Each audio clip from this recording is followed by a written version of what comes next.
మార్గమును కూడా నిలవక అపహాసకులు కూర్చుండు చోటను కూర్చుండక. ఈ అపహాసకులు ఎవరంటే మన చుట్టూనే ఉంటారండి.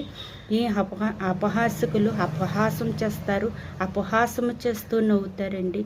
పేదవారిని చూస్తే అపహాసం చేస్తూ నవ్వచ్చు, లేదంటే కొంచెం సిదిగిపోయి ఉంటారు కదా, ఆర్థికంగా కావచ్చు, మానసికంగా కావచ్చు, వాళ్ళని చూసి కూడా అపహాసిస్తూ ఉంటారు అపహాసకులు వాళ్ళు. తర్వాత గుంపులుగా చేరి అవమానిస్తూ ఉంటారు. మనం ప్రయాణం చేస్తున్నప్పుడు మన వల్ల తప్పు లేకపోయినా మన గురించికి మాట్లాడుతూ ఉంటారు, అపహాసిస్తూ ఉంటారు, హేళన చేస్తూ ఉంటారు. అటువంటి వారితో మనం కలిపి కూర్చోకూడదని దేవుని వాక్యం సెలవిస్తుంది.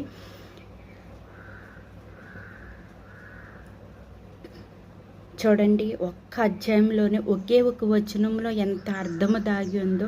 దుష్టుల ఆలోచన చెప్పిన నడవద్దంటున్నాడు, పాపుల మార్గములు నుంచొని వద్దంటున్నాడు, అపహాసులు కూర్చుండి చోట కూర్చోవద్దంటున్నాడు. అంటే అపహాసులు ఉన్న చోట కూడా మనం కూర్చోకూడదన్నమాట.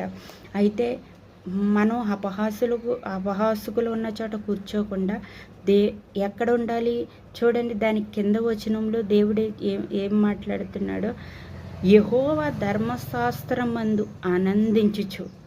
దేని అందండి? యెహోవా ధర్మశాస్త్రమందు ఆనందించుచు దివారాత్రులు దాన్ని ధ్యానించేవాడు ధన్యుడు. అంటే మనం ఎక్కడుండాలి?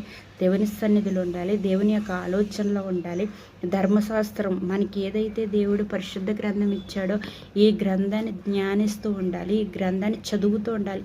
మనకున్న ఏంటండి, ఇంకంత మాటల బైబిల్తోటే ఉండాలా, ఇంకంత మాటల చర్చిలోనే ఉండాలా అని అనుకోవచ్చు. లేదండి, దేవుడు మనకి కొంత సమయం అనేది ఇచ్చాడు. దేవునికి ఇవ్వాల్సిన సమయం ఇస్తే చాలు. దేవుడు 24 గంటలు కూడా దేవుని సన్నిధిలోనే ఉండాలని చెప్పట్లేదు. మనం దేవునికి ఇవ్వాల్సిన సమయం ఉంటుంది. ఆ సమయం ఏదైతే ఉందో ఆ సమయాన్ని కంపల్సరీ దేవుడికి ఇచ్చేయాలన్నమాట. ఆదివారం ఉంది, అది ఆరాధన అంటే ఆ ఆజ్ఞ మనం పాటించాలి. ఆదివారం దేవునిది కాబట్టి దేవుని దినాన్ని దేవునికి ఇచ్చేయాలి. శుక్రవారం ఉపవాస దినం ఉంది, ఉపవాసం. నీ ఆరోగ్యం బాగుంటే ఉపవాసం ఉండి, నీ ఆరోగ్యం బాగోకపోయినా దేవుని సన్నిధిలో ఉండాలి. అంటే దేవునికి ఇవ్వాల్సిన సమయం దేవునికి ఇవ్వాలి. ఇంకా ప్రార్థనలు జరిగితే, ప్రత్యేకమైన కూడికలు జరిగితే అవే కాదు, ఉదయకాలం ప్రార్థన చేసుకోవాలి, సాయంకాలం ప్రార్థన చేసుకోవాలి, వాక్యం చదువుకోవాలి. చూడండి, ఆడవాళ్ళు ఉన్నారు, సింపుల్గా ఇక్కడికి వెళ్ళకుండా ఇంటి దగ్గరే ఉంటారు. వాళ్ళు పిల్లల్ని చక్కబెట్టేసి స్కూల్కి అది పంపించేసి భర్తలకు క్యారేజీలు అవన్నీ పెట్టించేసి అన్నీ అయిపోయిన తర్వాత ఖాళీగా ఉంటారు. ఆ సమయం ఖాళీ అనే సమయాన్ని మనం